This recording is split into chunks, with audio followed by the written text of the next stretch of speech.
Morning student. सो आज अपन अपनी microprocessor की यूनिट को आगे बढ़ाएंगे। तो पिछली क्लास के अंदर अपन ने जो पढ़ा था उसके अंदर अपन ने एड्रेस और बसेस के बारे में जानकारी ली कि जो बसेस होती है डिफरेंट उनका क्या वर्क होता है, किस तरीके से कनेक्टेड होती है, इसके बारे में अपना थोड़ा नॉलेज इकट्ठा किया था पिछली क्लास के अंदर। आज अपन उसके आगे का क्वेश्चन देखेंगे। तो बेसिकली पिछले अपन एड्रेसिंग बस और जो डेटा होती है उसके बारे में जानकारी ली थी। कंट्रोल स्टेटस जो सिग्नल होते हैं उनके बारे में अपन ने जानकारी ली थी और अपन ने पावर सप्लाई के बारे में जानकारी ली थी। अपना माइक्रो प्रोसेसर है उसको कितनी पावर सप्लाई चाहिए होती है उसके बारे में अपन ने जाना है ना। ग्राउंड सिग्नल और जो बीसी बीएसएस होता है वो क्या होता है इसके बारे में जाना है। आज अपन जानेंगे कि एक्सटर्नली इनिशिएटेड सिग्नल और इंटरप्ट सिग्नल ये कौन कौन से होते हैं। इंटरप्ट के बारे में अपन पढ़ा था पहले कि मास्केबल नॉन मास्केबल इन सब इंटरप्ट के बारे में अपन पहले जान चुके हैं। ठीक है, अब आज अपन जानेंगे कि एक्सटर्नली इनिशिएटेड सिग्नल कौन कौन से होते हैं एक्चुअली, है ना। जो माइक्रो प्रोसेसर की जो डिजाइन होती है वो किस तरीके से होती है मैं आपको बताऊं। वो पहले पढ़ चुके हैं।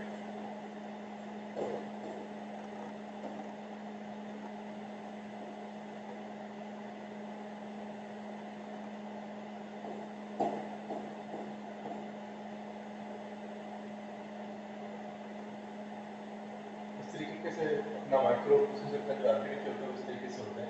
इसके अंदर यहाँ डेटा और एड्रेस बस होते हैं और यहाँ पे ऊपर जो होते हैं वो इंटरप्ट कंट्रोल सिग्नल यहाँ पे लगे रहते हैं। ठीक है, अब क्या होता है इसके अंदर जो अपन डिफरेंट तरीके से देखा था कि जो यहाँ पे स्टैक कॉन्टेक्स्ट के बारे में जान चुके थे। यहाँ से अपन ने पिछली क्लास में पढ़ा था कि एड्रेस बस डेटा को यहाँ पे कनेक्ट होता है। इंटरप्ट सिग्नल जो अपन ने लगा रखा है किस किस तरीके से होते हैं उसके बारे में अपन आज जानेंगे। ठीक है,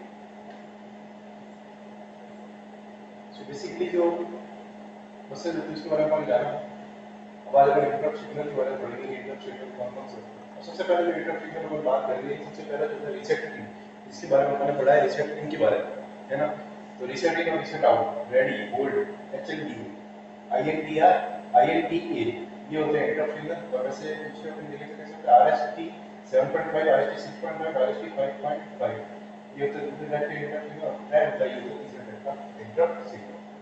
ठीक है, तो अपनी माइक्रोप्रोसेसर की डिजाइन होती है किस तरीके से होती है,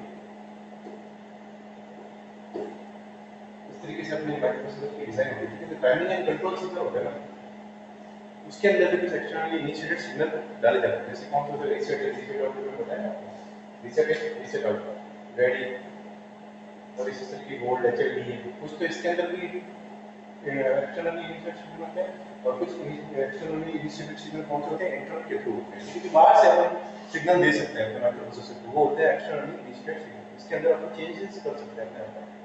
ठीक है, दो तरीके से अपन एक्सटर्नली इसको सिग्नल दे सकते हैं। टाइमिंग एंड कंट्रोल यूनिट से दे सकते हैं और दूसरा इंटरप्ट कंट्रोल यूनिट से इसको एक्सटर्नली इनिशिएट कर सकते हैं, बाहर से सिग्नल दे सकते हैं। ठीक है, तो कौन कौन से हैं reset in, reset out, ready, hold, HLD ये है टाइमिंग एंड कंट्रोल यूनिट से। और इंटरप्ट सिग्नल सारी आ गई आईएनटीआर, आईएनटीए, रीसेट 5.5, 6.5, 7.5 और इंटरप्ट ये सारे होते हैं इंटरप्ट सिग्नल्स। तो इनके बारे में हम जानेंगे कि इनका किस तरीके से काम करते हैं। ठीक है, तो बेसिकली सबसे पहला जो एक्सटर्नली इनिशिएटेड सिग्नल है वो है रीसेट इन। ठीक है, अब रीसेट इन काम कैसे करेगा उसके बारे में अपन जानते हैं। रीसेट इन किस तरीके से काम करता है। तो when the signal on this pin is low, मतलब कहने का सेंस ये इसके ऊपर जब इस सिग्नल के इसके ऊपर जब लो आएगा तब क्या होगा, the PC is set to 0 and the processor is reset. कहने का मतलब क्या है, पीसी अपना 0 पे सेट हो जाएगा और प्रोसेसर रीसेट हो जाएगा। मतलब वो नए इंस्ट्रक्शन लेने के लिए अब रेडी हो जाएगा। यहाँ कोई भी इंस्ट्रक्शन अपन को देना है प्रोसेसर को उसके लिए अपना प्रोसेसर कैसा हो जाएगा, रेडी हो जाएगा। ठीक है, तो बेसिकली क्या है जब रीसेट पिन है वो किस तरीके से काम करेगा, when the signal on this pin is low, जब इसके ऊपर सिग्नल लो हो जाएगा, कहने का इसके ऊपर जब सिग्नल लो आ गया, लो सिग्नल के ऊपर वर्क करेगा तब क्या लो आ गया, तो अगर माइक्रोप्रोसेसर एक चीज समझ जाएगा कि अब इसके ऊपर रीसेट के ऊपर जब लो आ गया तो मुझे सारे काम छोड़ के अब अपने को रीसेट करना है। ठीक है, अपने रीसेट करना मतलब अपने 0 के ऊपर सेट करना है। ठीक है, जब इसके ऊपर लो आएगा तो माइक्रोप्रोसेसर कैसा हो जाएगा, सेट हो जाएगा, रीसेट हो जाएगा। ठीक है, और पीसी कैसा हो जाएगा, 0 के ऊपर सेट हो जाएगा।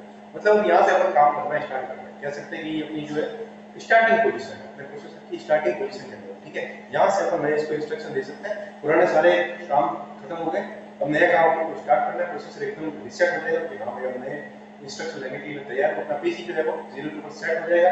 पीसी का भी यही काम हो जाएगा कि अब मैं नया ऑपरेशन करने के लिए रेडी हूं। ठीक है, तो रीसेट पिन जब लो होगा तो बेसिकली क्या होगा, माइक्रोप्रोसेसर जो होगा वो कैसा हो जाएगा, माइक्रोप्रोसेसर कैसा हो जाएगा, रीसेट हो जाएगा। ये बेसिकली जो इसका मतलब है। माइक्रो प्रोसेसर रीसेट हो जाएगा। पीसी किस पे हो जाएगा, 0 पे सेट हो जाएगा। और कब होता है, पहले signal on this pin is low, ये होता है इस पिन के ऊपर जब सिग्नल लो हो जाएगा तो अपना पीसी 0 पे सेट हो जाएगा और अपना जो माइक्रो प्रोसेसर है वो क्या हो जाएगा, रीसेट हो जाएगा। ठीक है, नेक्स्ट जो अपना है वो है रीसेट आउट।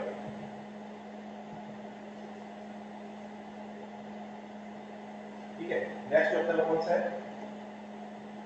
Reset out. तो रीसेट आउट क्या होता है, रीसेट आउट क्या होता है,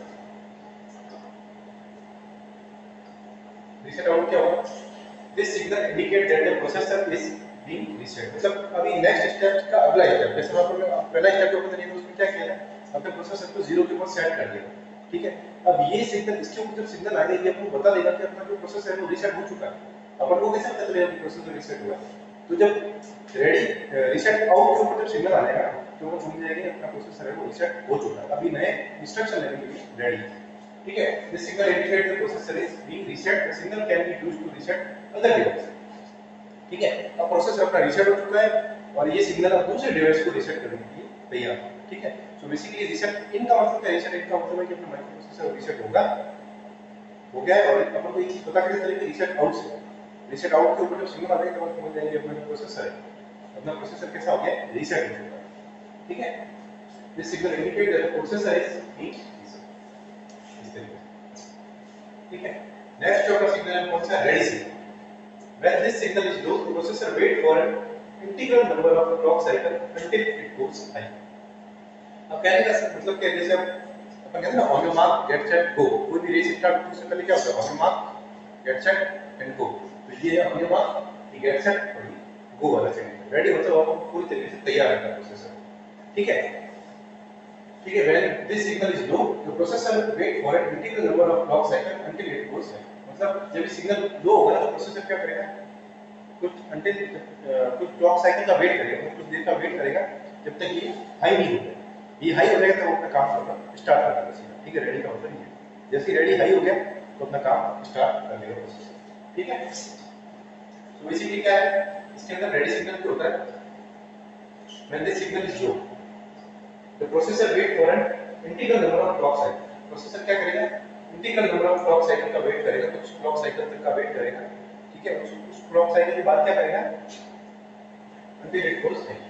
ठीक है, प्रोसेसर इसके हाई होने का वेट करेगा, जो उसका लो सिग्नल है वो उसके हाई होने का वेट करेगा प्रोसेसर। ठीक है, तो सबसे पहले प्रोसेसर ने खुद को रीसेट कर दिया है, अपन को पता चल गया है रीसेट आउट से कि प्रोसेसर का रीसेट हो चुका है। अब प्रोसेसर क्या कर रहा है, वेट हो रहा है रेडी के हाई होने का। रेडी लो है मतलब प्रोसेसर क्या करेगा, वेट करेगा। रेडी अगर लो है तो प्रोसेसर अपना वेट करेगा, प्रोसेसर अपना वेट करेगा जब तक कि रेडी हाई नहीं हो। रेडी जैसे ही आएगा प्रोसेसर अपना काम स्टार्ट कर देगा। ठीक है, इसके बाद नेक्स्ट है होल्ड सिग्नल, HOLD। ठीक है, this signal indicate that a peripheral like DMA, direct memory access control requesting is used for address and data bus। ठीक है, अब होल्ड सिग्नल थोड़ा दूसरी तरीके से वर्क करता है। इसके अंदर क्या होता है, this signal indicate that a peripheral like DMA, direct memory access controller is requesting the use of address and data bus। अब एड्रेस और डेटा बस को अपन को काम में लेना है, बात आ रही है ना, एड्रेस और डेटा बस को अपन को काम में लेना है। तो एड्रेस और डेटा बस डायरेक्टली काम में नहीं लिया सकती। एड्रेस बस के अंदर हमको पता है एड्रेस स्टोर होता है और डेटा बस के अंदर डेटा स्टोर होता है, उसको अपन डायरेक्टली यूज में नहीं ले सकते, है ना, उसके रिक्वेस्ट आती है। ठीक है, रिक्वेस्ट किस तरीके से आती है, कौन करता है, कंट्रोलर। कंट्रोलर का काम होता है रिक्वेस्ट करना। ठीक है, कंट्रोलर रिक्वेस्ट करेगा, माइक्रो कंट्रोलर जो होता है अपना जो कंट्रोलर है वो क्या करेगा, रिक्वेस्ट करेगा कि अब हमको एड्रेस और डेटा उसको यूज में लेना है। तो रिक्वेस्ट किस सिग्नल से करेगा, होल्ड सिग्नल से। ठीक है, HOLD अगर सिग्नल अपने पास आ गया है इसका मतलब एड्रेस और डेटा उसको यूज करने की रिक्वेस्ट आ चुकी है। ठीक है, नेक्स्ट है HLDA signal, this signal acknowledge the hold request. ठीक है, ये आपको बताएगा कि होल्ड रिक्वेस्ट आ चुकी है। HLDA आपको इंडिकेट करेगा कि होल्ड की रिक्वेस्ट आ चुकी है। और नेक्स्ट है INTR signal, interrupt request is a general purpose. ठीक है, interrupt request is a general purpose interrupt. ये INTR क्या, इंटरप्ट की रिक्वेस्ट है। INTR क्या है, इंटरप्ट की रिक्वेस्ट है। INTR सिग्नल से हमको इंटरप्ट की रिक्वेस्ट करना है। इसके बाद जो इंटरप्ट होता है वो INTA होता है। तो INTA के अंदर क्या होता है, this is used to acknowledge an interrupt signal. Acknowledge बताने के लिए INTA सिग्नल अगर अपन को क्या इंडिकेट करेगा कि इंटरप्ट सिग्नल की रिक्वेस्ट आ आ चुकी है, INT इसमें अपन को ये इंडिकेट करेगा। अब इंटरप्ट होता है वेब टाइप जो अपन ने देख चुके हैं। सबसे पहले कौन सा होता है RST 7.5, RST 6.5, RST 5.5। इस तरीके के अपना इंटरप्ट सिग्नल देखिए। इंटरप्ट कंट्रोल जो ऊपर की तरफ होती है, अपन ने जो माइक्रोप्रोसेसर का आर्किटेक्चर पढ़ा है उसमें इंटरप्ट जो होता है ऊपर की तरफ क्या होता है, इंटरप्ट के ऊपर इंटरप्ट कंट्रोल यूनिट होती है आर्किटेक्चर के। तो उसके अंदर अपन देखा RST 7.5, 6.5, 5.5 अलग-अलग चीजें जो होती है। RST 6.5, 7.5 और 5.5 अलग-अलग जगह पे यूज की जाती है। ठीक है। Restart interrupt, these are these are vectored interrupt and have highest priority than INTR interrupt। अब इंटरप्ट के बारे में पढ़ने के अलग टाइप के होते हैं, उसमें जैसे INTR ये भी एक इंटरप्ट है और ये भी एक इंटरप्ट है। ठीक है, तो इसके तो हाईएस्ट प्रायोरिटी किसकी होगी, मतलब पहले इंटरप्ट INTR से भी आ सकता है, RST 7.5 से भी आ सकता है, 6.5 5.5 में से भी आ सकता है। लेकिन पहले कौन सा लेगा, अपना प्रोसेसर किसको समझेगा, यहाँ से भी आ गया वहां से भी आ गया इंटरप्ट, तो किसको अपना प्रोसेसर कंसीडर करेगा पहले। तो RST जो 7.5 और ये वाला इंटरप्ट है ना, इनको पहले कंसीडर करेगा बजाय कि INTR इंटरप्ट के। ठीक है, इसको पहले वो कंसीडर करेगा। ठीक है, और ये इंटरप्ट कैसे कहलाता है, ये इंटरप्ट होते हैं वेक्टर्ड इंटरप्ट है। ठीक है, ये वेक्टर्ड इंटरप्ट। ठीक है, इसके बाद में ट्रैप। ट्रैप कैसे होता है, this is a non maskable interrupt and has the highest priority. अब इसके अंदर क्या होता है, ये INTR जो है वो उसकी प्रायोरिटी कम है 7.5 से।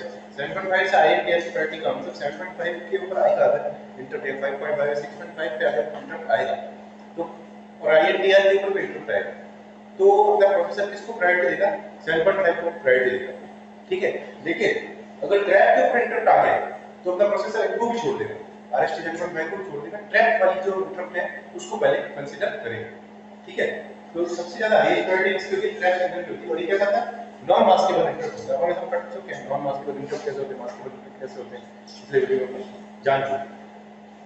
ठीक है, तो बेसिकली अपन ने एक्सटर्नली जो कंट्रोल यूनिट है उसके बारे में पढ़ रहे हैं, और जो इंटरप्ट है उसके बारे में जाना है। ठीक है, तो बेसिकली कौन कौन से एक्सटर्नल इनिशिएटेड सिग्नल, एक तो reset in, reset out, ready, hold, FLDA, INTR, INTA, RST 7.5, 6.5, 5.5 और ट्रैप इस तरीके से। ठीक है, अब सीरियल इनपुट आउटपुट सिग्नल जो होते हैं SID और SOD। Serial input output signal कौन से होते हैं, SID और SOD। इनका आर्किटेक्चर हम देख चुके हैं किस तरीके से होते हैं। SID और SOD कहां पे कनेक्ट होते हैं, जैसे ये अपना आर्किटेक्चर। ठीक है, तो यहाँ पे जो serial input output control signal यहाँ पे अपने कनेक्ट होते हैं SID और SOD। ठीक है, अभी अपन इंटरप्ट के बारे में पढ़ लिया है, और जो एक्सटर्नल इनिशिएटेड सिग्नल होते हैं उसके बारे में पढ़ लिया है। कौन कौन से external initiated signal, INTR, INTA, 5.5, 6.5, 7.5 और ट्रैप। इसमें सबसे हाई प्रायोरिटी इसकी होती है ट्रैप की। ठीक है, उसके बाद ये वाला सिग्नल आता है, उसके बाद INTR सिग्नल को दिया जाता है। और कौन से होते हैं external initiated, reset in, reset out. ठीक है, रेडी, होल्ड और FLDA, ये होते हैं एक्सटर्नल इनिशिएटेड सिग्नल। अब हम पढ़ रहे हैं serial input output control signal के बारे में। ठीक है, सीरियल इनपुट आउटपुट जो सिग्नल है वो किस तरीके से वर्क करते हैं इसके बारे में बताना चाहते हैं।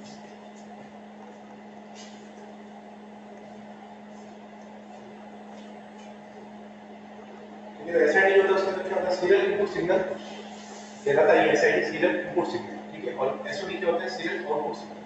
ठीक है, उसके अंदर क्या होता है, bit on these lines is loaded to D7 bit to operator A using ring signal।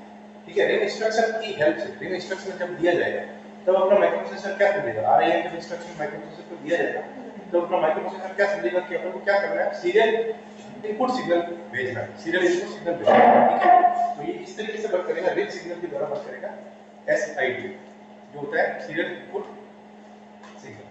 ठीक है, अब इसके अंदर क्या होता है, bit on this line is loaded to D7 bit of register A using ring signal. अब इसके अंदर क्या होगा, इसके अंदर जो भी बिट होगी, जो भी इसमें जो डेटा स्टोर होगा SID के अंदर, वो कैसा होगा, लोड किया जाएगा D7 बिट के ऊपर of register A using ring signal. जब रिंग सिग्नल देंगे तब D7 जो बिट होगी उसके ऊपर लोड किया जाएगा A के। ठीक है, अब ये क्या है, यहाँ पे रजिस्टर और D7 इसकी बिट है। ठीक है, A की D7 बिट के ऊपर जो भी इंस्ट्रक्शन होंगे वो लोड किए जाएंगे, और वो इंस्ट्रक्शन क्या होंगे, SID के। ठीक है, SID के जो भी इंस्ट्रक्शन होंगे वो A रजिस्टर में, जैसे अपने SID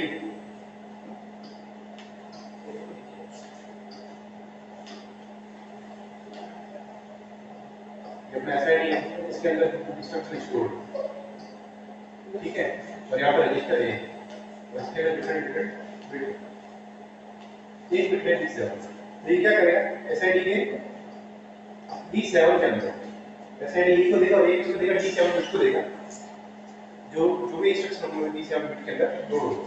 तो ये किसके द्वारा होगा? रिंग इंस्ट्रक्शन के द्वारा, रिंग इंस्ट्रक्शन दिया जाएगा तब ऐसा काम, ठीक है। और नेक्स्ट होता है एसओडी, एसओडी के अंदर क्या होता है? Serial output signal, SOD is serial output signal, output SOD is set और reset by using same instruction, ठीक है। इसके अंदर कहने का मतलब क्या है? एसओडी जो है एसओडी इज सेट और रीसेट बाय सेम सिग्नल। अब सिम इंस्ट्रक्शन जब दिया जाएगा, एसआईएम सिम इंस्ट्रक्शन जब दिया जाएगा तो क्या होगा? सिम इंस्ट्रक्शन देने के बाद जो अपना आउटपुट जो सीरियल बस है, आउटपुट जो बस है वो कैसे देगी? 0 के ऊपर रीसेट होगी। आउटपुट एसओडी इज सेट और reset bye SIM instruction, SIM instruction के द्वारा ये आउटपुट एसओडी है वो कैसे 0 के ऊपर रीसेट होगी। इसके बाद नेक्स्ट अपने आती है 8088 का डेमो प्रोसेस, डेमो प्रोग्राम जो है इसके बारे में पढ़ेंगे।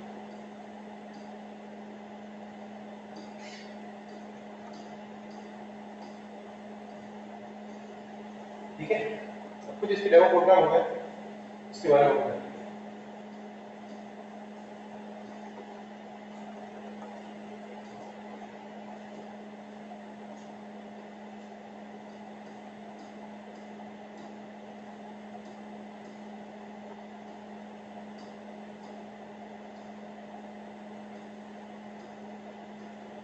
प्रोग्राम से पहले मैं आपको एक और चीज बताना चाहता हूँ।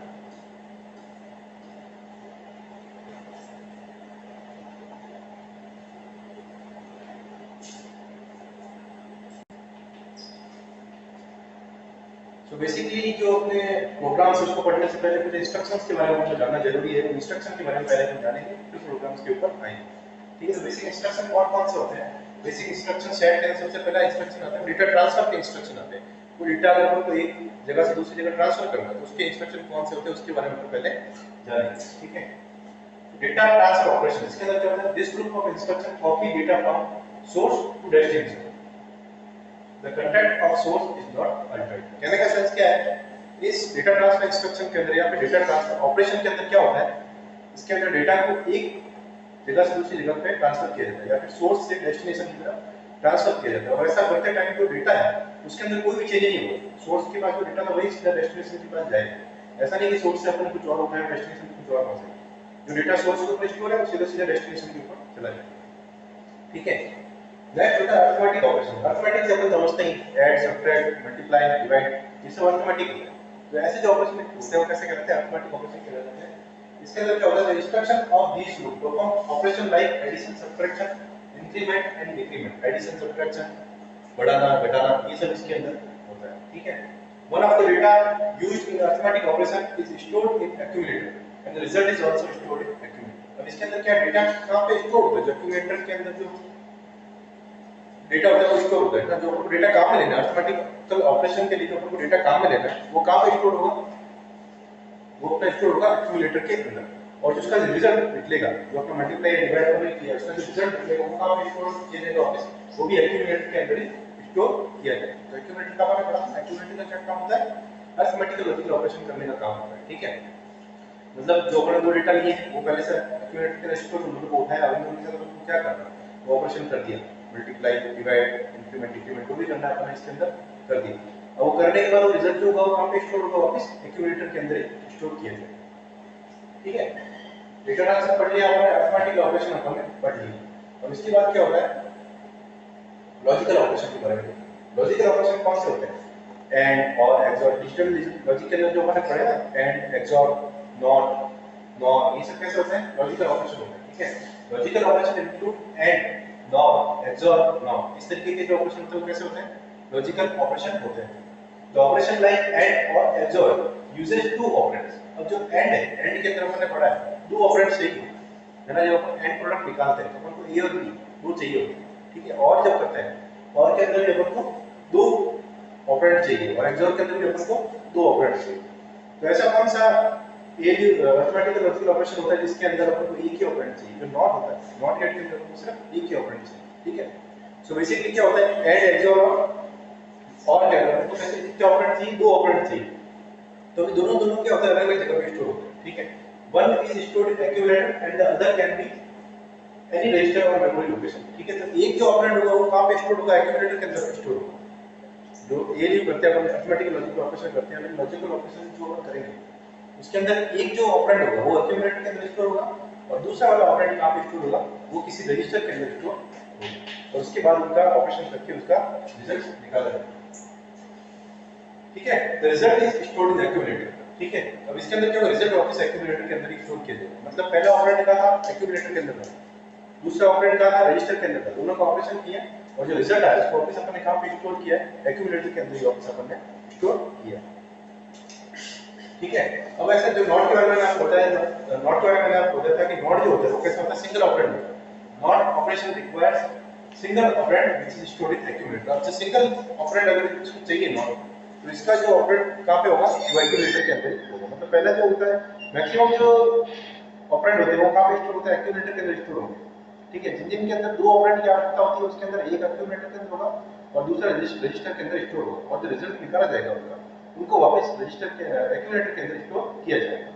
अब नॉट है, नॉट के अंदर क्या होता है, नॉट के अंदर सिर्फ एक ही ऑपरेंड लगता है ना, ए से ए बार निकल के आता है, ठीक है। उसके अंदर क्या होगा, ए से ए बार जो निकल के आया है तो सिंगल ऑपरेंड वर्क कर रहा है। सिंगल ऑपरेंड है तो उसको सीधे सीधे एक्यूमुलेटर के अंदर से लेना है ऑपरेंड को और रिजल्ट इसका वापस कहां पे स्टोर होगा, एक्यूमुलेटर के अंदर ही स्टोर होगा, ठीक है। तो बेसिकली अपन देखा लॉजिकल ऑपरेशन के बारे में। अब नेक्स्ट है ब्रांचिंग ऑपरेशन। ब्रांचिंग मतलब एक के ऊपर एक ऑपरेशन अपन करते हैं ना, वो वाला ऑपरेशन। अब इसके अंदर क्या होगा, instruction in this group can be used to transfer program sequence from memory location to the other और आइदर कंडीशनली और अनकंडीशनली, ठीक है। अब इसके अंदर क्या होगा, जो अपना इंस्ट्रक्शन होगा, instruction in this group can be used to transfer sequence, मतलब एक के बाद दूसरा ऑपरेशन आपको करना है तो सीक्वेंशियली उसको करना बहुत जरूरी है ना। मतलब एक के बाद दूसरा अगर ऑपरेशन करना है तो सीक्वेंशियली करना बहुत जरूरी है सही रिजल्ट लाने के लिए, ठीक है।